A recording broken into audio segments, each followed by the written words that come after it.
Ating simula ng umaga ng mga balitang dapat nating malaman sa 774 Balita Ngayon. 774 Balita Ngayon. 30 minutong pag-uulat ng mga impormasyon at mga pangyayari sa loob at labas ng bansa. 774 Balita Ngayon. Kasama ang buong pwersa ng 774 News Team. 774 Balita Ngayon. Sa himpilang pinagkakatiwalaan sa balita at serbisyo publiko. DWWW 774, your ultimate news and music radio. At ngayon, narito ang inyong mga tagapagbalita. 774 Balita Ngayon. 774 Balita Ngayon. Magandang umaga Luzon, Visayas at Mindanao. Ngayon po'y araw ng Martes, July 21, 2026. Narito na ang 774 Balita Ngayon. 774 Balita Ngayon. Dakuha na po natin ang ating mga headlines. Big time na pagtaas sa presyo ng mga produktong petrolyo kasado na ngayong araw. Bangka tax record si Vice President Sara Duterte at asawa nitong si Attorney Manasseh Scarpio ipinapasabi na ng Senate Impeachment Court. Pahayag ng manifestation sa Senate Impeachment Court na wala namang kinalaman sa impeachment trial, inalmahan ni Senator Judge Erwin Tulfo. Tauhan ng Philippine Navy sugatan makaraang hampasin ang kahoy na baton ng China Coast Guard. Pangulong Ferdinand Marcos Jr. mariing kinundina ang AI video ng China Daily na naglalarawan sa mga Pilipino bilang unggoy. Malacanang nanindigang maayos pa rin ng peace and order sa bansa sa kabila ng sunod-sunod na krimen. Dating Metro News traffic enforcer ng MMDA na nag-counterflow sa EDSA bus lane, aminadong nakainom at nataranta ng malamang may emergency sa kanilang bahay. Sa ating pong Science and Technology News, bagong uri ng unggoy na diskubre sa rainforest ng Congo. Lifestyle News, ilang lugar sa Northern Samar sinuri para sa inaasahang cruise call sa susunod na taon. Sa atin naman pong music trivia, ngayong petsa pumanaw ang American singer na nagpasikat ng mga awiting I Left My Heart in San Francisco, Stranger in Paradise at Have a Good Time. Sino siya? Alamin. At sa balitang kakaiba, isang mag-asawa sa China, inulan ng batikos makaraang gawing mukbang star ang kanilang 3 years old na anak. Sa oras po nating alas 6:36 na ng magandang Tuesday morning, kami po yung tagapagbalita, Darrell Justin. At Darlene Olanyo. Dakuha na po natin ang detalye ng mga balita. 774 Balita Ngayon. Mga tsuper, kasada na po ngayong araw ang panibagong malakihang pagtaas sa presyo ng mga produktong petrolyo. Sa idinabas na abiso ng Department of Energy o DOE, nakasaad na ang mga kumpanya ng langis ay maaaring magtaas ng hanggang 3 pesos at 65 centavos sa presyo ng kada litro ng gasolina. Ang presyo naman ng diesel ay maaaring tumaas ng hanggang 10 pesos at 68 centavos kada litro, habang may aumento naman ng hanggang 11 pesos at 77 centavos ang presyo ng kada litro ng kerosene. Ang panibagong big-time oil price hike ay bunsod ng muling pagtindi ng tensyon sa gitnang silangan. 774 Balita Ngayon. Nagbaba ng desisyon ng Senate Impeachment Court tungkol sa pagpapasabina sa mga tax records at bank accounts na Vice President Sara Duterte at asawa nitong si Attorney Manasseh Scarpio. Sa Day 7 na impeachment trial, kinatigan ng Impeachment Court ang pagpapasabina sa mga tax records at bank accounts ng pangalawang Pangulo at ng asawa nito. Sa 21 negosyo, 19 na korporasyon naman na may interesang Vice Presidente ang pinagsusumite ng records. Hindi naman pinayagan ang pagpapasabina sa mga foreign o dollar accounts si BP Sara na pinapangalagaan sa ilalim ng confidentiality ng Anti-Money Laundering Council o AMLAC. The court rules as follows. The request for subpoenas directed to the concerned banking institutions covering the accounts of respondent, Attorney Manasseh Scarpio, separately or jointly, the partnership of Scarpio lawyers, and the 19 listed corporate entities is granted. The banks are ordered to submit to the clerk of court the documents on July 30, 2026 at 9 a.m. with the attendance of parties and counsels. The request insofar as it seeks the records pertaining to JTC Group of Companies and Pikimong Philippines Corporation is denied for failing to establish prima facie relevance. The subpoenas granted shall apply only to peso-denominated accounts relevant to Article 2 foreign currency deposits are excluded absent the written consent of the respective depositors. Iginiit ni Presiding Officer Chis Escudero na hindi ito ang unang pagkakataon na susuriin ang mga bank records dahil nangyari na rin ito noong corona impeachment trial. Na-overrule o binasura ng korte ang hirit ng depensa na huwag payagan ang pagkapasabina sa 2007 hanggang 2021 na tax at bank records. Ibig sabihin, saklaw ng sabina ang mga bank accounts sa tax records mula noong naging alkalde at vice-alkalde ng Davao City si BP Sara hanggang sa kasalukuyan niyang posisyon bilang ikalawang pangulo. Ipinagutos naman ng impeachment court na isumite ng mga bangko ang mga hinihinging kopya ng records sa Clerk of Courts July 30 alas 9 ng umaga. Kakailanganin naman ng otorisasyon mula sa Pangulo para sa ganap na pagpapasabina sa mga tax records ni BP Sara. Samantala, Senator Alan Peter Cayetano gumagamit umano ng squid tactics para makalusot sa mga isyu. Conde Batak sa detalye. Hindi makakalusot si Senate Minority Leader Alan Peter Cayetano sa ginagawa nitong squid tactics. Ito ang paniniwala ni Senator Ping Lacson sa gitna na rin ng patuloy niyang pangangalap ng ebidensya laban kay Cayetano na anya'y maaaring magpakulong dito. Sinabi ni Lacson na gumagamit ng squid tactics si Cayetano para guluhin at magkaladkad ng ibang pangalan sa issue para mapagtakpan kung ano man ang kanyang ginawa. Punto ni Lacson, ito ang teknik at hanggang ngayon ay ito ang pattern ng ginagawa ni Cayetano kapag napupunta sa kanyang usapin. Pilit anya siyang iniuugnay ni Cayetano sa impeachment trial matapos niyang ihayag ang pagpapaimbestiga sa 6.79 billion pesos na budget insertions ni Cayetano sa ilalim ng 2025 national budget. Gayun din ang 25% na kickback sa mga slope protection at iba pang infrastructure projects. Maliban dito ay tututukan din ni Lacson ang umano'y maanumalyang flood control projects sa Taguig City na kasama na sa mga imbestigahan ng Senate Blue Ribbon Committee. Conde Batak ng DWWW 774, your ultimate music radio. Salamat, Conde Batak. 774 Balita Ngayon. Dinesisyonan na ng Senate Impeachment Court ang issue tungkol sa manifestation ng mga senador na walang kinalaman sa impeachment trial ni Vice President Sara Duterte. Bago magsimula ang trial proper sa Day 7 kahapon ng paglilitis, nagmanifest si Senator Judge Robin Padilla na hindi totoo ang sinabi laban sa kanya ni Ombudsman Jesus Crispin Remulla na hindi siya sumusunod sa batas matapos sampahan siya ng obstruction of justice. Matapos ang manifestation ni Padilla, nagsalita naman si Senator Judge Erwin Tulfo at iginiit na ilang araw nang nagagamit ng impeachment court sa pagpapaliwanag ng mga issue at pagtatanggol sa mga sarili na wala namang kinalaman sa impeachment ni VP Sara.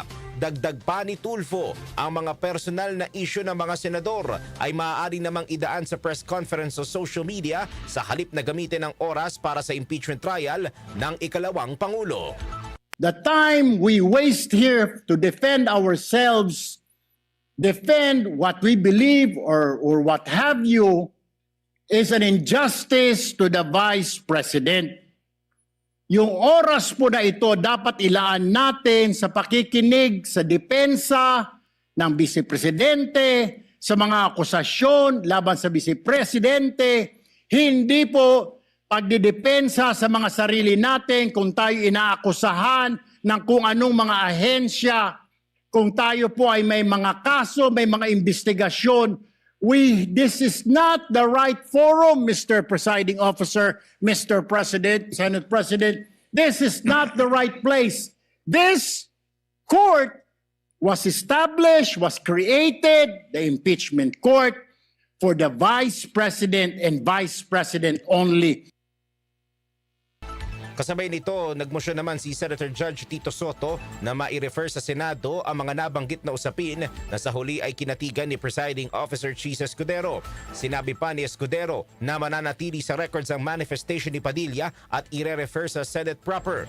Nauunawaan naman ni Escudero na nangyayari ito dahil wala pa silang sesyon at ang trial ng impeachment court ang nagiging pagkakataon para mailabas ng mga senador ang kanilang mga hinaing. Samantala, dating Speaker Romualdez handang harapin ng reklamong ihahain ng Ombudsman at walang planong lumabas sa bansa. Alamin natin ang report mula kay Grace Mariano. Tiniyak ng kampo ni dating House Speaker, later Representative Ferdinand Martin Romualdez na hindi ito magtatago o lalabas ng bansa dahil handa itong harapin ang anumang reklamo na planong ihain ng Office of the Ombudsman. Kasabay nito ay nilinaw din ni Attorney Elaine Atienza, tagapagsalita ni Romualdez, na wala pang kasong na isasampa dito sa Sandigan Bayan kaugnay sa maanumalyang flood control projects. Diin ni Atienza ang anunsyo ng Ombudsman ay tumutukoy lamang sa pagkakasa ng preliminary investigation kung saan bibigyan ng oportunidad si Romualdez na ipresenta ang kanyang panig. Tiwala si Atienza na malilinis ang pangalan ni Romualdez kapag nasuri ng mabuti ang katotohanan at mga ebidensya alinsunod sa mga kaukulang batas. The Office of the Ombudsman itself made one thing unmistakably clear today. Representative Ferdinand Martin G. Romualdez has not been convicted of any offense, no criminal case has been filed before the Sandigan Bayan, and he has not yet even been given the opportunity to answer the allegations against him. The announcement pertains only to the commencement of a preliminary investigation. We deny, in the strongest possible way, any insinuation that Representative Romualdez has attempted to evade the legal process. Uulitin po namin, kailanman ay hindi nagtago si Representative Romualdez. Hinarap niya ang ICI at haharapin niya ang Office of the Ombudsman. Siya po ay nasa bansa at mananatili sa bansa until such time that he will be able to clear his name. Yan po si Attorney Elaine Atienza, tagapagsalita ni Representative Ferdinand Martin Romualdez. Ito si Grace Mariano para sa DWWW 774, your ultimate music radio. Maraming salamat, Grace Mariano. 774 Balita Ngayon. Sugatan naman ng isang tauhan ng Philippine Navy matapos umanong hampasin ng kahoy na baton sa ulo ng tauhan ng China Coast Guard sa Ayungin Shoal kahapon.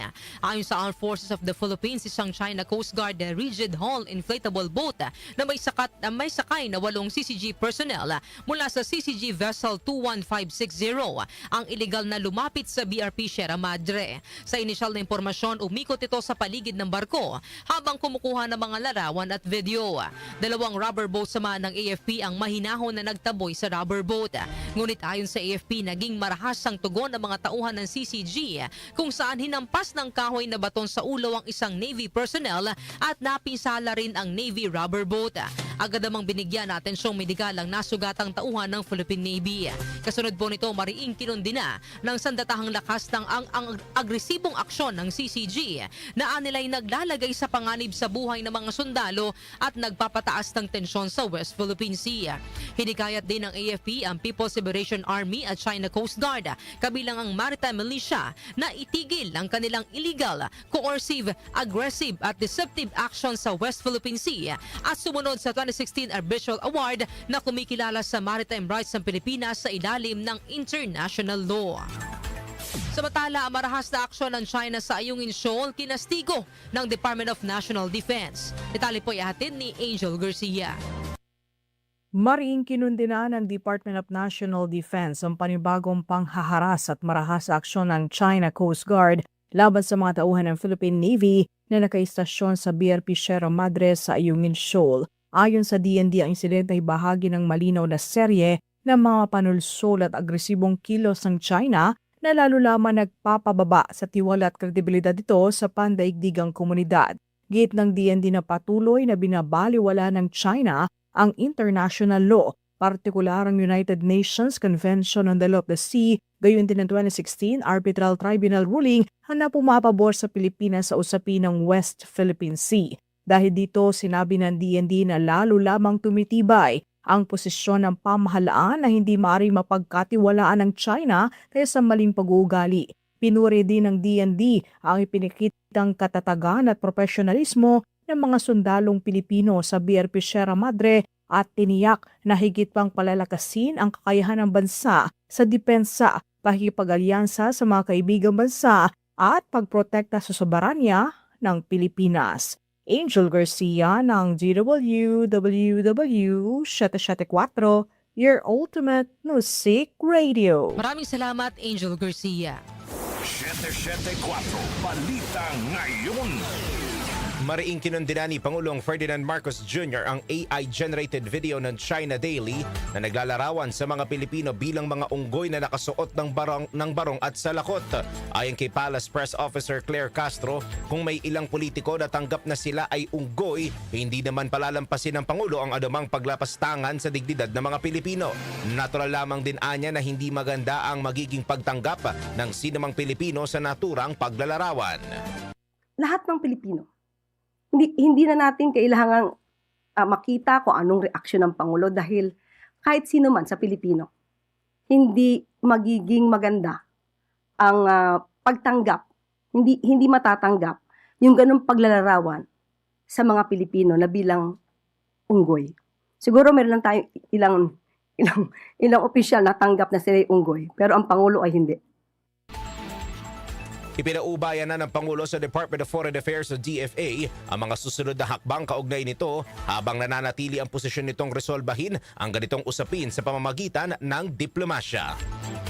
Samantala, sona ni Pangulong Ferdinand Marcos Jr., walang A-list celebrity performers, magiging simple pero marangal ayon sa Malacanang. Detalye ay hatid ni Chanel Salazar.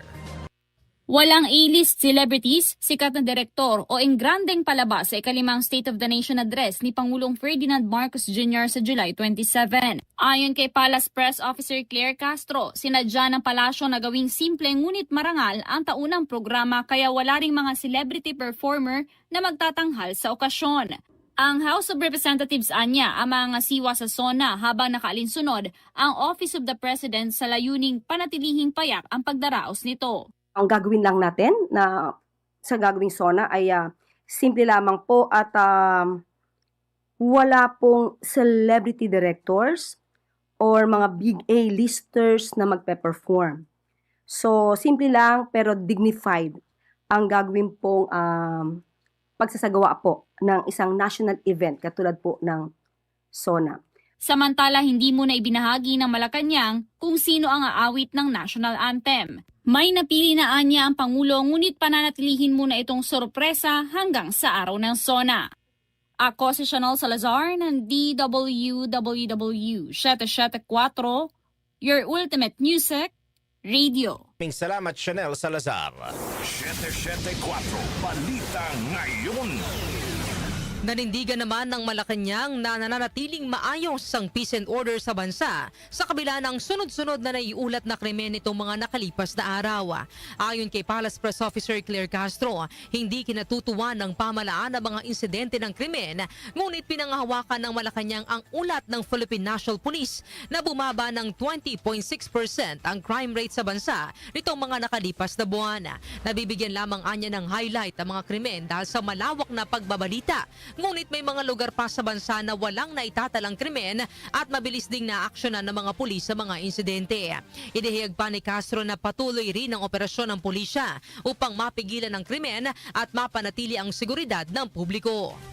So yung mga nababalitaan po natin,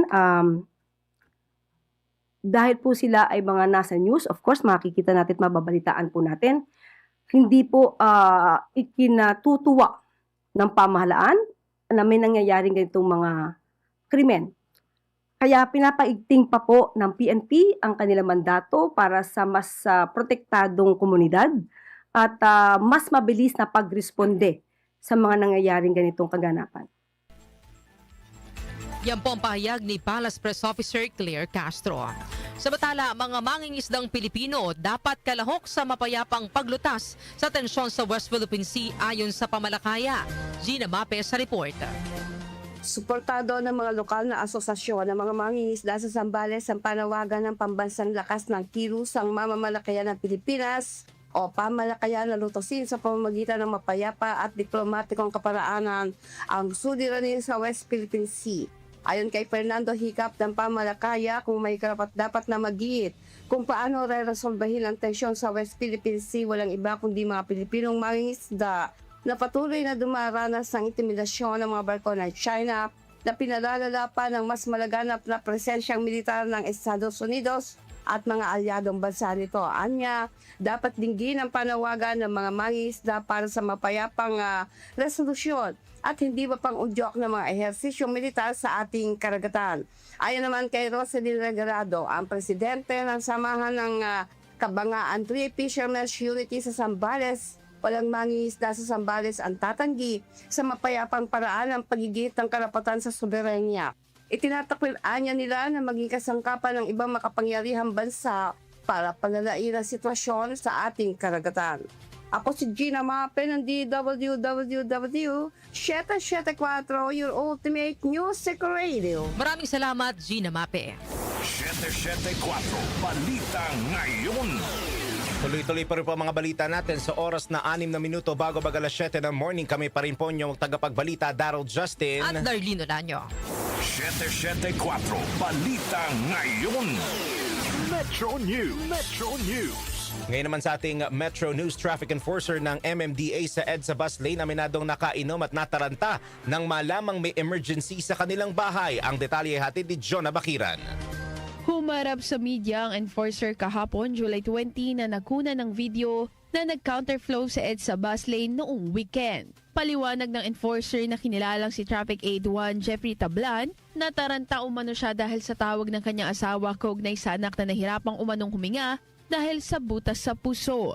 Kasunod nito, inamin din niya na nakainom siya nang nakunan siyang nag-counterflow sa bahagi ng EDSA White Plains northbound. Humingi naman ng paumanhin, patawad ang enforcer at anya ay handa siyang harapin ang parusang maaaring ipataw sa kanya. Ayon naman kay MMDA General Manager Nicolas Torre III, hindi ito tolerate ng ahensya ang naging aksyon ni Tablan. Ako po si Jonah Bakira ng DWWW 774 Ultimate Music Radio. Maraming salamat, Jonah Bakiran. Foreign exchange rates. Foreign exchange rates. Narito naman po ang update sa ating foreign exchange rates. Ang palitan po ng piso kontra dolyar ay nasa 61 pesos and 59 centavos, 70 pesos and 40 centavos naman ang palitan ng piso kontra euro, habang ang British pound ay nasa 82 pesos and 83 centavos. Ang palitan naman ng piso kontra Saudi Riyal ay nasa 16 pesos and 40 centavos, habang ang Japanese yen ay nasa 38 centavos. Lotto results. Lotto results. Update naman po tayo sa resulta ng Lotto. Ihatid sa atin yan ni Jackie Maestrado Rubio. Ang bahaging ito ay hatid sa inyo ng Philippine Charity Sweepstakes Office. Pagkakaisa para sa kawang gawa. Narito na ang mga lumabas na winning combinations sa Grand Lotto 655 na binola kagabi, July 20. 29, 20, 23, 3, 14, at 40. Muli ang winning number combination sa Grand Lotto 655 ay 29, 20, 23, 3, 14, at 40. Umabot sa 85,413,885 pesos and 10 centavos ang papremyo sa naturang lotto game. Ang lumabas naman na bola sa Mega Lotto 645 ay 11, 38, 8, 5, 19, at 42.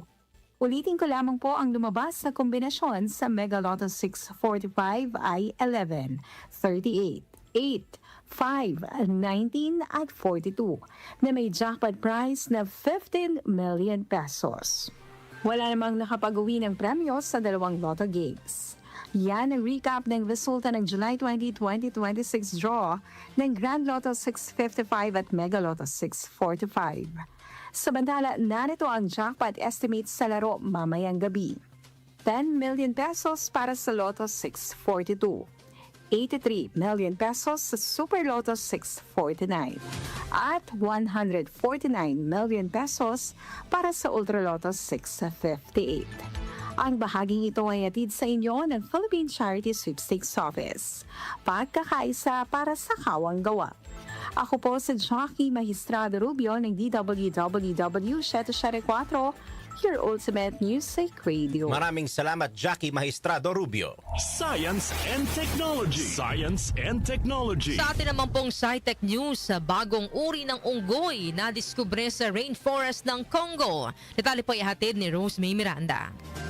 Natuklasan ng mga siyentipiko ang isang bagong uri ng unggoy sa kagubatan ng Democratic Republic of Congo. Ang pagtuklas na ito ay tinuturing na pambihira dahil itong ikalimang bagong uri ng unggoy na nakilala sa Africa sa loob ng nakalipas na 75 taon.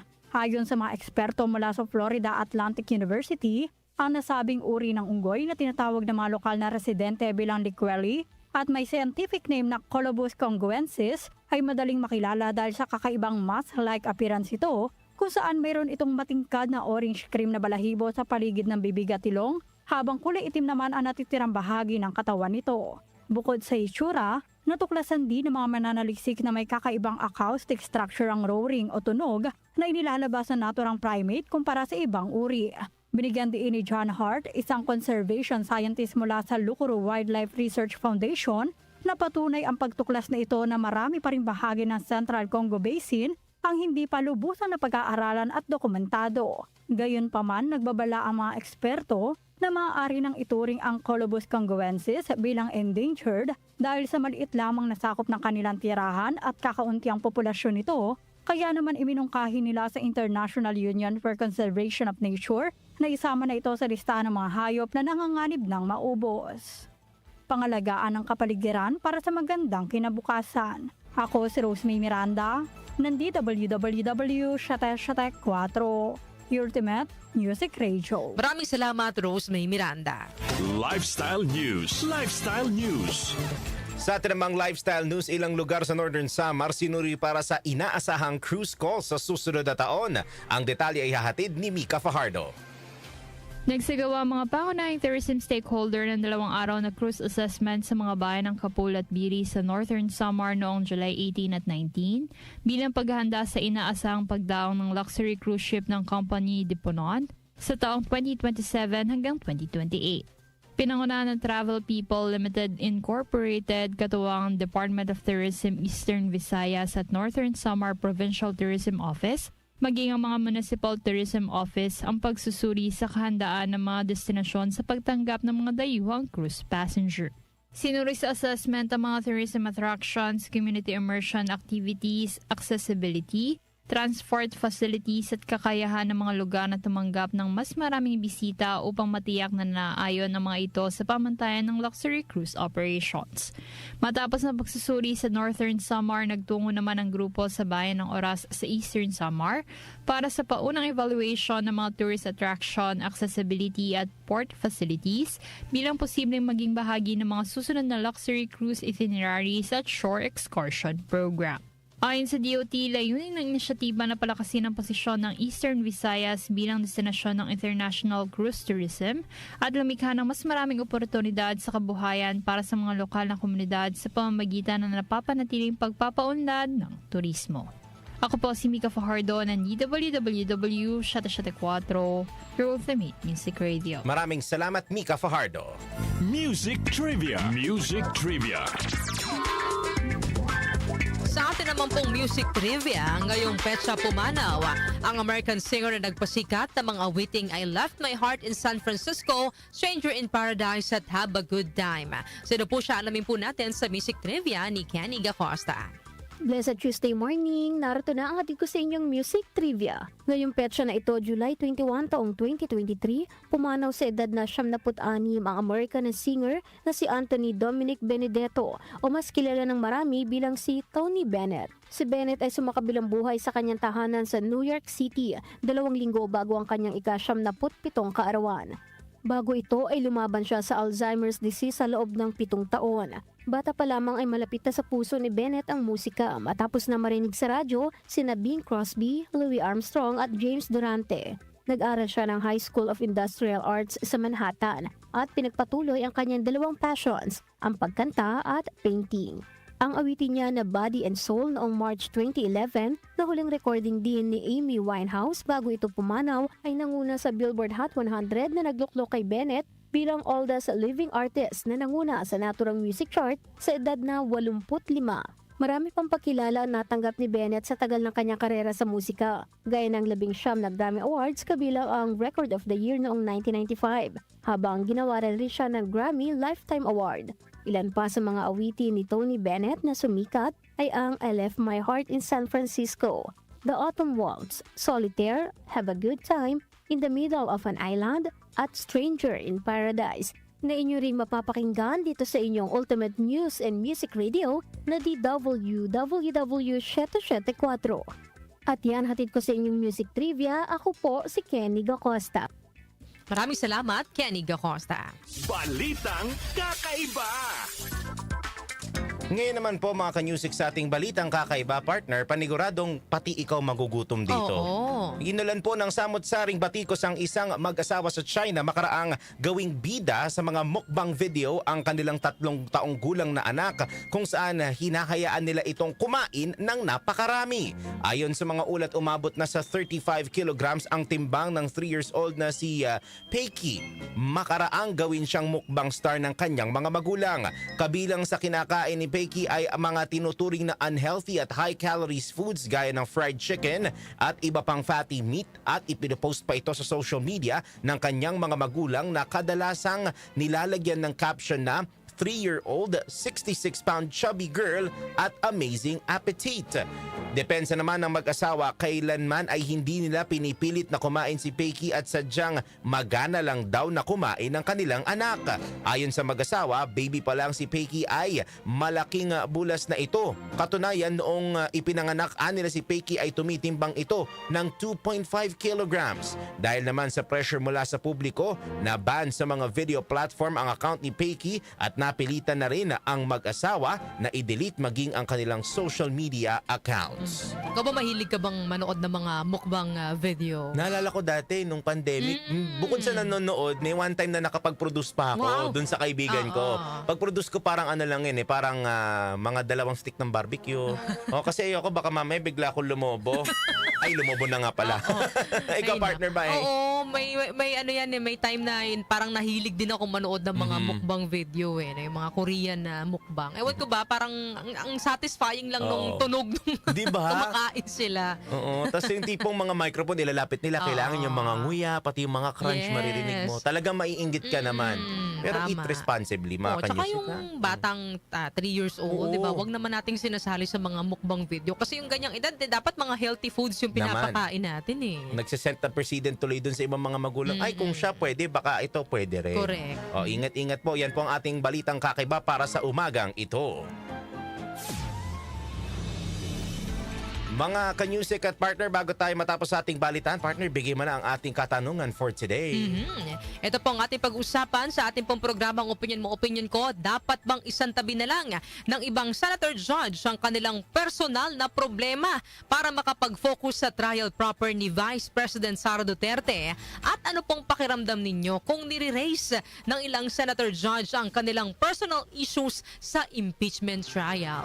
Ayun, sagot na po kayo. Maaari kayo magbigay ng inyong mga opinion sa ating text line 0929-321-8738 at maaari nyo pong ipadala ang inyong mga opinion sa pamamagitan ng ating YouTube channel.